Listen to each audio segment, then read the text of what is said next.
La guerre avec l'Iran a enfin éclaté et ce que je vais partager avec vous aujourd'hui pourrait changer tout ce que vous savez sur ce conflit. De retour sur JNS TV. Ce fut un week-end historique et aujourd'hui, depuis l'abri anti-bombe, je veux vous donner un aperçu de pourquoi exactement affronter le régime islamique en Iran et soutenir un changement de régime est strictement dans l'intérêt des Américains. Parce qu'il y a un récit grandissant dans certains cercles de Washington et sur différentes plateformes médiatiques selon lequel l'Iran est le problème de quelqu'un d'autre. C'est l'affaire d'Israël. C'est un problème régional. Cela ne nous concerne pas. Mais cela est factuellement, intellectuellement et moralement faux. Depuis 47 ans, la République islamique d'Iran s'est définie en opposition aux États-Unis, non seulement sur le plan rhétorique, mais aussi sur le plan opérationnel.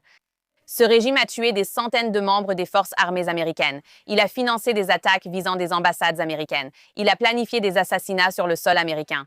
Il a tenté d'enlever des citoyens américains. Il a directement tiré des missiles balistiques sur les troupes américaines pendant des décennies. Il a orchestré des attaques terroristes contre des Américains et il développe des missiles balistiques intercontinentaux et poursuit la prolifération nucléaire pour fabriquer une bombe tout en jurant d'effacer l'Amérique de la carte. Ce n'est pas un conflit régional lointain. C'est une stratégie documentée d'hostilité active dirigée contre les États-Unis. Alors, quand vous entendez des gens dire que cela ne concerne pas les Américains, comprenez ce qu'ils vous demandent d'ignorer. Ils vous demandent d'ignorer plus de 880 Américains morts, d'ignorer les Marines tués à Beyrouth, d'ignorer les tentatives de meurtre contre des responsables américains, y compris le président lui-même. Est-ce que cela vous semble être l'Amérique d'abord? Ou plus précisément, tolérer de telles attaques de la part du régime islamique, est-ce que cela ressemble à une guerre sans fin? Ou prendre des mesures décisives pour mettre fin à la menace permet-il vraiment d'éviter cette guerre sans fin? Parce qu'une fois que l'on expose la chronologie année après année, décennie après décennie, ce qui en ressort n'est pas un malentendu, mais une campagne soutenue contre les États-Unis et un régime qui n'a jamais abandonné son objectif idéologique fondamental de détruire l'Amérique. Commençons par examiner les faits. En 1979, après un coup d'État violent pour renverser le Shah, des révolutionnaires islamiques ont pris d'assaut l'ambassade américaine à Téhéran et ont pris 52 diplomates américains en otage pendant 444 jours. Ce n'était pas un comportement marginal de la part du régime, c'était un comportement fondamental pour leur idéologie. Le nouveau régime a consolidé son pouvoir en faisant de l'anti-américanisme une valeur centrale. C'est pourquoi ils ont littéralement un musée dédié aux méfaits des États-Unis. Imaginez un musée entièrement financé par l'État, dédié à démontrer à quel point l'Iran est maléfique. Que nous le comprenions ou non aux États-Unis, mort à l'Amérique, n'est pas un slogan marginal. C'est un langage institutionnel qui a défini l'identité de la Révolution. Puis viennent les années 80. En 1983, l'ambassade des États-Unis à Beyrouth est bombardée. Plus tard cette année-là, la caserne des Marines a été bombardée. Ces deux attaques ont été perpétrées par le groupe terroriste Hezbollah, créé et financé par le régime islamique. C'est ainsi que l'architecture de la guerre par procuration devient permanente. Le régime n'utilise pas toujours ses armes directement. Ils construisent des réseaux qui le font, allant des gangs criminels au cartel jusqu'à des groupes terroristes islamistes comme le Hezbollah partout dans le monde. Et ils font cela depuis leur création. C'est pourquoi l'Organisation de libération de la Palestine, l'OLP, ainsi que le dirigeant palestinien Yasser Arafat, étaient des alliés proches de l'ayatollah Khomeini lorsqu'il était en exil au Liban, préparant la révolution de 79. C'est aussi la raison pour laquelle nous avons vu des terroristes de l'OLP sur le terrain en Iran pendant la révolution elle-même en 1979. Maintenant, avançons jusqu'aux années 1990. En 1996, l'attentat des Tours Khobar en Arabie Saoudite a tué 19 soldats américains. Un tribunal fédéral américain a ensuite jugé la République islamique d'Iran responsable, ce qui est important car cela établit un précédent juridique de terrorisme par procuration soutenu par un État ayant entraîné la mort d'Américains. Et ensuite vient l'Irak. Après 2003, alors que les forces américaines opéraient en Irak, des milices soutenues par le régime islamique ont introduit de nouveaux engins explosifs improvisés que des responsables américains ont confirmé être fournis ou facilités par le régime iranien. En fait, le Pentagone a reconnu que des centaines de membres des forces armées américaines ont été tués rien qu'en Irak par des forces soutenues par le régime islamique. Avançons maintenant jusqu'en 2011. Le département de la justice des États-Unis a inculpé des individus dans un complot visant à assassiner l'ambassadeur saoudien à Washington, D.C., dans une opération liée à des éléments du CGRI, et tout cela sur le sol américain. Et attention, nous n'avons même pas encore abordé la liste des attaques que le régime a orchestrées dans d'autres pays, du Royaume-Uni à l'Argentine et au-delà, ni les cyberattaques constantes et les efforts de subversion que le régime mène depuis des décennies aux États-Unis. Avez-vous oublié que le renseignement américain a affirmé que le régime finançait en partie les manifestations anti-israéliennes sur les campus américains après le 7 octobre?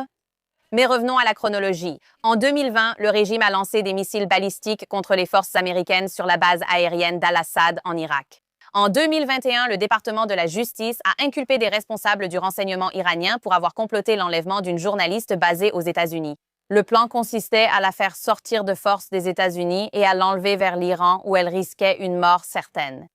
En 2024, des actes d'accusation fédéraux ont évoqué des complots d'assassinat commandités impliquant les gardiens de la révolution islamique visant des responsables américains, dont Donald Trump. Pendant ce temps, au début de 2026, les médias d'État du régime ont diffusé des contenus menaçant ouvertement le président Trump une nouvelle fois, avec un commentaire disant que cette fois, la balle ne manquera pas sa cible. Ajoutons maintenant le dossier nucléaire à cette chronologie. Pendant des années, le débat était censé porter sur la volonté du régime d'obtenir des capacités nucléaires militaires ou une simple infrastructure civile. Mais à la mi-2025, l'AIEA a rapporté que l'Iran possédait plus de 400 kg d'uranium hautement enrichi à 60% de pureté. La qualité militaire, c'est 90%. Cet enrichissement dépasse largement tout objectif civil. Dans le même temps, le régime a restreint l'accès et la surveillance de l'AIEA dans des zones clés, créant ainsi des lacunes de vérification que l'agence elle-même a maintes fois signalées. Parallèlement, des hauts responsables américains, dont le secrétaire d'État Marco Rubio, ont déclaré publiquement que le régime développait des capacités de missiles balistiques intercontinentaux et relançait ses efforts pour reconstruire son programme nucléaire que les États-Unis avaient visé en juin dernier. Mais regardons l'empreinte régionale. Le régime s'est implanté en Irak à travers des milices telles que Kataeb Hezbollah et les forces de mobilisation populaire. En Syrie, les gardiens de la révolution islamique et les forces affiliées opéraient aux côtés du régime d'Assad et utilisaient le pays pour construire ses bases militaires à la frontière d'Israël. Ils ont également fait passer des armes et des fonds en contrebande aux groupes terroristes de la région grâce à leurs efforts de colonisation et d'occupation en Syrie. Maintenant, au Liban, le Hezbollah, entièrement créé par le régime, fonctionne comme un État dans l'État et empêche l'émergence d'un Liban pacifique à l'avenir, ce que nous aimerions voir en tant qu'Israéliens. Au Yémen, les terroristes Houthis ont attaqué des navires américains et britanniques et pris des otages. Ils ont aussi perturbé la navigation régionale et mondiale, mettant en danger la vie des Américains en mer et augmentant leurs coûts quotidiens. À Gaza, le Hamas et le Djihad islamique ont tous deux reçu des financements, une formation et des armes du régime. Des armes qui ont été utilisées le 7 octobre pour tuer 40 citoyens américains et en kidnapper 12 autres. Maintenant, le front intérieur et les atrocités en matière de droits humains méritent également d'être mentionnés de façon importante.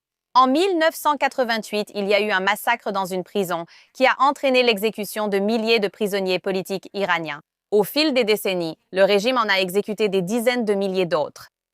Il existe aussi une discrimination légale contre les femmes avec des lois sur le hijab obligatoire, l'héritage inégal, la valeur inégale du témoignage et l'absence de droit sur le divorce, le mariage et d'autres questions familiales.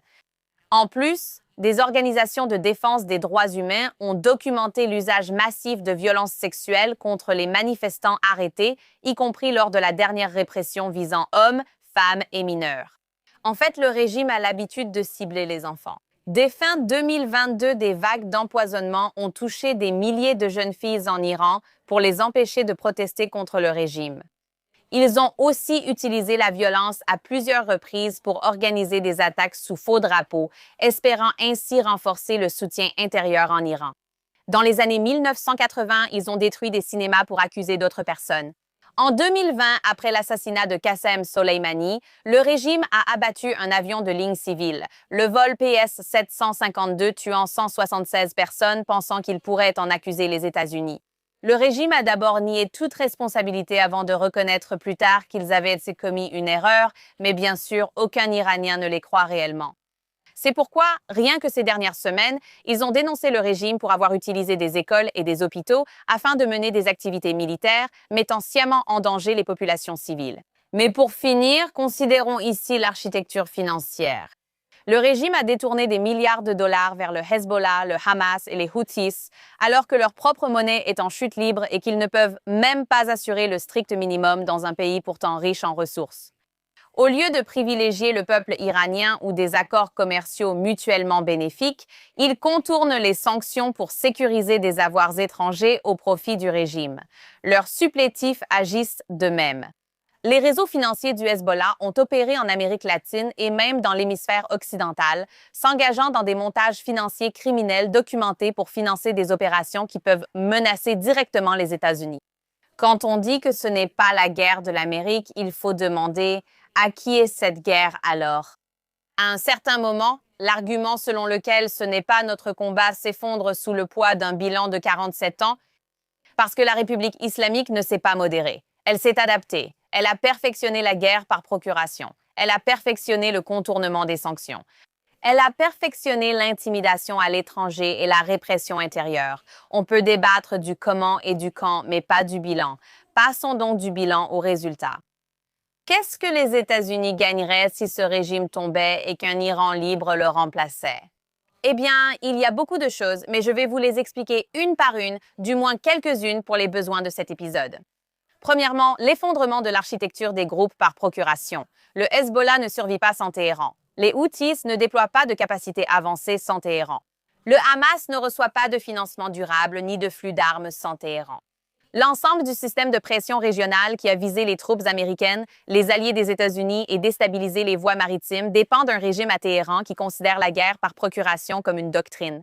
Supprimez ce parrain idéologique et toute la structure s'affaiblit. La deuxième chose concerne les marchés de l'énergie. L'Iran possède l'une des plus grandes réserves de pétrole et de gaz de la planète. Sous les sanctions et l'isolement idéologique, cette capacité reste limitée. Mais un Iran normalisé et économiquement intégré apporterait une offre substantielle aux marchés mondiaux et réduirait la dépendance à l'égard de pays comme la Russie.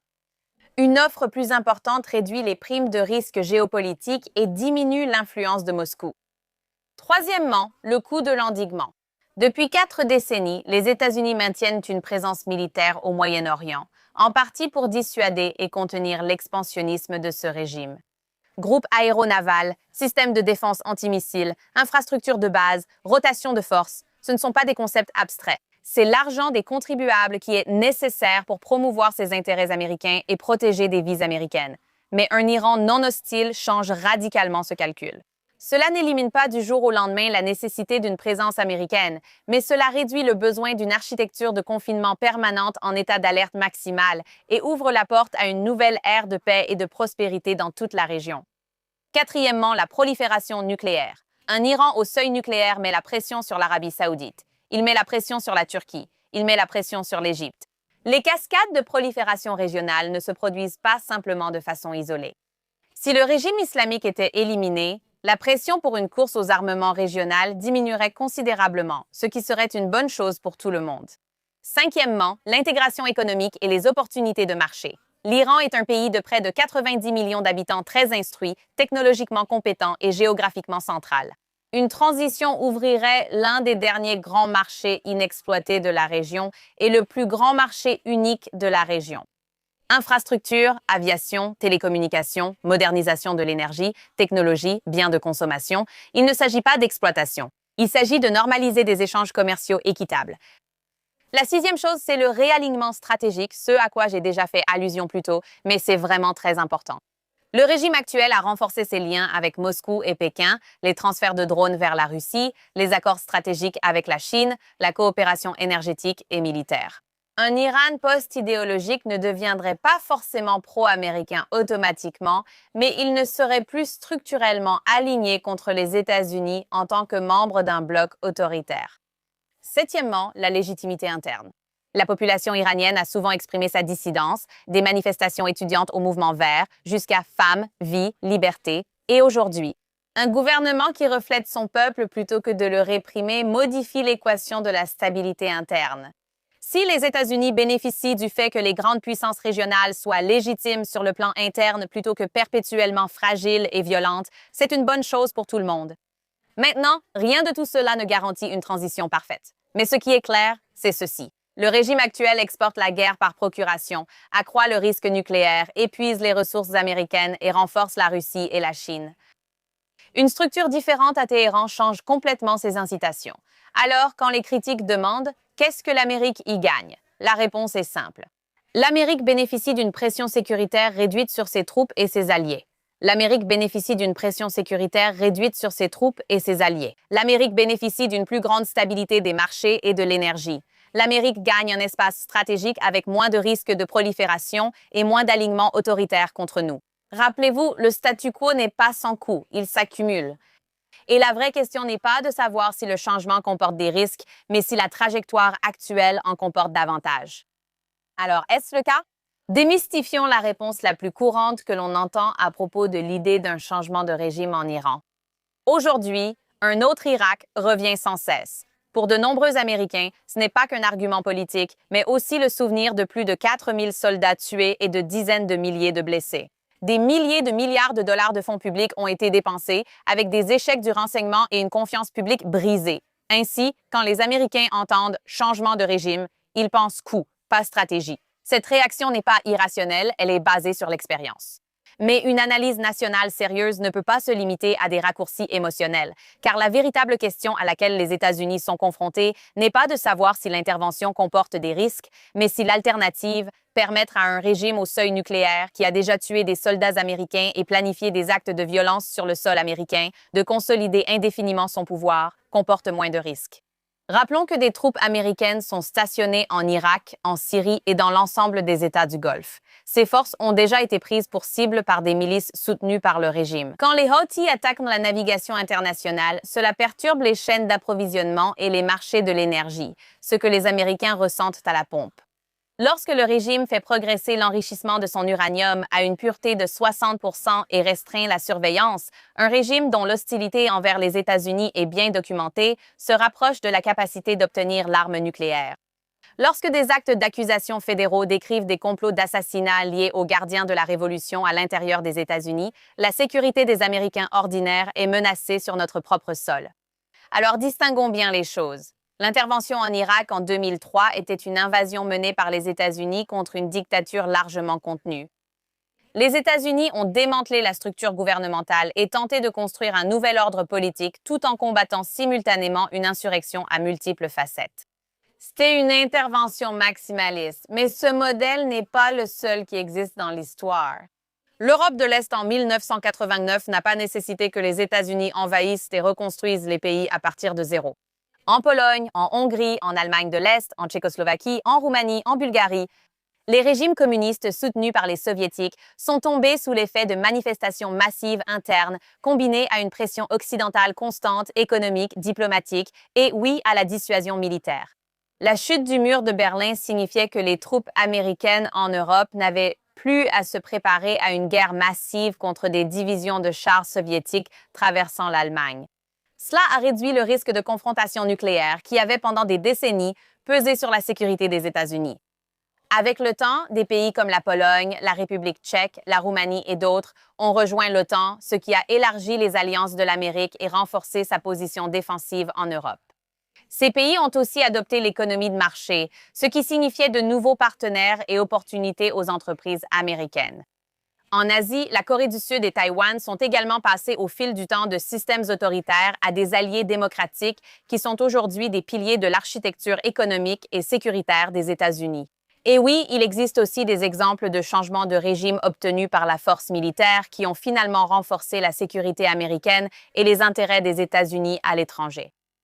La défaite de l'Allemagne nazie a mené à une Allemagne de l'Ouest démocratique, devenue l'un des alliés majeurs des États-Unis et le moteur économique de l'Europe.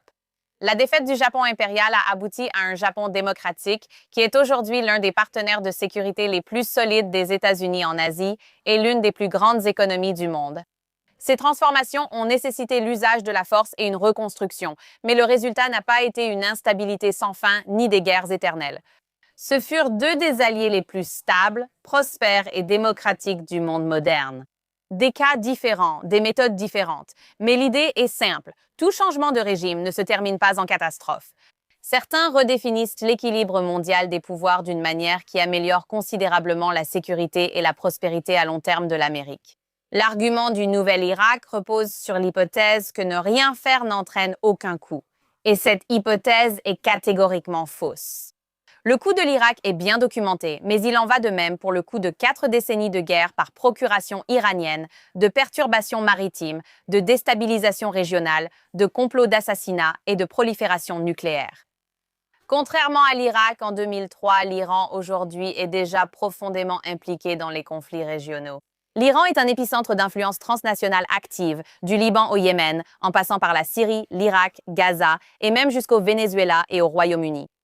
L'argument de l'instabilité fonctionne dans les deux sens. On ne peut pas soutenir que renverser le régime risque de provoquer de l'instabilité tout en ignorant que le régime lui-même est l'un des principaux moteurs de l'instabilité régionale. Il est vrai que l'histoire punit les interventions imprudentes, mais l'histoire punit aussi le fait d'ignorer trop longtemps une menace qui s'accumule. Les Américains ont tiré cette leçon le 11 septembre lorsqu'une menace qui grandissait au vu et au su de tous a été sous-estimée jusqu'à ce qu'elle devienne catastrophique. Ce qui nous amène au cas iranien aujourd'hui. L'Iran n'est pas une construction coloniale artificielle. Ce n'est pas non plus un pays arabe avec une histoire d'extrémisme islamiste. C'est un État-nation millénaire avec une forte identité nationale qui, franchement, a été colonisé par l'islam. C'est un État avec un taux d'alphabétisation élevé, une population technologiquement sophistiquée et des décennies d'opposition interne documentée cherchant la démocratie et les droits humains. Contrairement à l'Irak, il existe déjà un cadre de transition proposé par le chef de l'opposition, le prince héritier Reza Pahlavi, que le plus grand nombre d'Iraniens, de loin, appellent à diriger un gouvernement de transition. Son plan décrit des approches par étapes spécifiquement conçues pour éviter l'effondrement institutionnel et le chaos, vous savez, un autre Irak. Donc la vraie question n'est pas de savoir s'il pourrait y avoir un risque, mais si le risque à long terme d'un régime expansionniste idéologique au seuil nucléaire l'emporte sur le risque de transition lié au changement politique. Et la réponse est non. Eh bien, nos histoires du bon, du mauvais et du pire seront courtes cette semaine. Et comme toujours, nous allons inverser l'ordre pour finir sur une note positive. Donc, commençons par le début. La guerre de propagande folle et horrible à laquelle nous assistons en ce moment. En ce moment, il y a tout un scandale alors que le régime islamique tente vraiment tout pour détourner l'attention de ses échecs après ses frappes aériennes américaines et israéliennes qui ont éliminé, presque toute leur direction. Alors, que font-ils? Ils détournent l'attention. Le régime a fait la affirmation extravagante que les États-Unis ou Israël ont attaqué une école de filles à Minab, en Iran, et tué plus de 140 jeunes filles. Hormis que cela soit rapporté uniquement par les médias d'État de la République islamique, quelque chose ne va pas dans cette histoire dès le début. Premièrement, l'emplacement géographique de l'école présumée n'est pas seulement adjacent à une base du CGRI, mais se trouve à l'intérieur même de la base. Ajoutez à cela qu'il n'y a aucune preuve que l'école elle-même ait été visée, et il est tout à fait logique que le fait de cibler une base du CGRI puisse entraîner des dégâts dans une école à proximité. La vraie question n'est même pas de savoir si une frappe a eu lieu. Et d'ailleurs, j'ai personnellement enquêté sur ce sujet et j'ai confirmé auprès de l'armée israélienne qu'elle n'avait absolument rien à voir avec cette frappe en particulier. Mais pour commencer, pourquoi y a-t-il une école de petites filles au sein d'une base du CGRI? Rien que cela pourrait être considéré comme un crime de guerre, surtout si la présence de civils sur la base servait à dissimuler des activités militaires. Et bien sûr, viser une base est totalement légitime selon le droit international.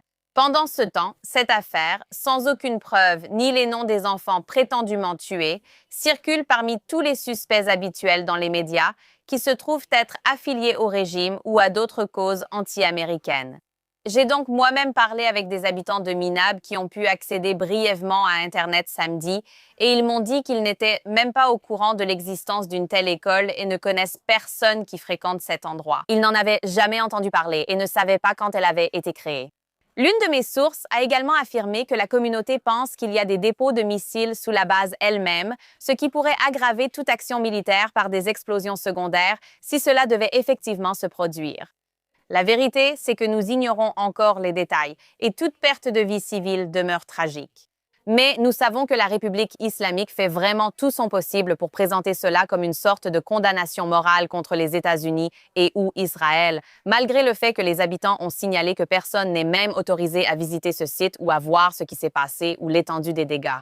Personne n'a vu les photos des victimes. Personne n'a reçu la moindre information, à part ce qui se trouve dans les médias du régime, qui sont connus pour mentir. Alors, avant de croire à toutes ces histoires folles que nous entendons, considérez la source. Dans ce cas, la source douteuse. La mauvaise nouvelle cette semaine, c'est l'attaque de missiles balistiques iraniens visant Beit Shemesh. Et oui, même si nous avons vu des dizaines d'attaques de missiles, y compris ici à Tel Aviv, cela a été un rappel brutal qu'aucune défense n'est hermétique. Dimanche, la République islamique et son appareil militaire, y compris les gardiens de la révolution islamique, n'ont pas seulement tiré sur Oman, la Jordanie, les Émirats arabes unis, le Qatar, l'Arabie saoudite, ils ont aussi tiré sur des zones résidentielles en Israël, y compris Jérusalem et ses environs. Maintenant, non seulement un missile est tombé près de la vieille ville de Jérusalem, supposément sacrée pour les mollahs, n'est-ce pas, mais il a aussi touché un abri à Beit Shemesh, subissant un impact direct qui a fait 9 morts et 30 blessés, lors de la frappe de missile la plus meurtrière que nous ayons vue jusqu'à présent. Cette guerre est peut-être juste, mais elle a certainement encore ses conséquences. Que la mémoire des disparus soit bénie. Et enfin, pour finir sur une note positive, quelque chose que j'ai attendu des années pour dire, Ali Khamenei, le Hitler de notre époque, le boucher du peuple iranien, est mort grâce aux forces de défense israéliennes. Lors des frappes d'ouverture de la guerre, Tsahal a éliminé 40 hauts responsables des gardiens de la révolution et du régime, dont Khamenei, ainsi que le commandant du CGRI, Mohamed Pakpour, et le secrétaire du Conseil de sécurité nationale, Ali Shamkhani. Il a été anéanti lors d'une frappe massive sur le complexe du Guide suprême à Téhéran. Alors que le régime refusait d'admettre toute la journée l'élimination de Khamenei, Tsahal a prouvé sa neutralisation, poussant le régime à le reconnaître le lendemain. La précision et l'exactitude de Tsahal ont laissé le régime une fois de plus complètement vulnérable. Et cette fois, avec le peuple iranien, nous pousserons cette dictature génocidaire dans le précipice. Un Iran libre arrive et il est plus proche que jamais.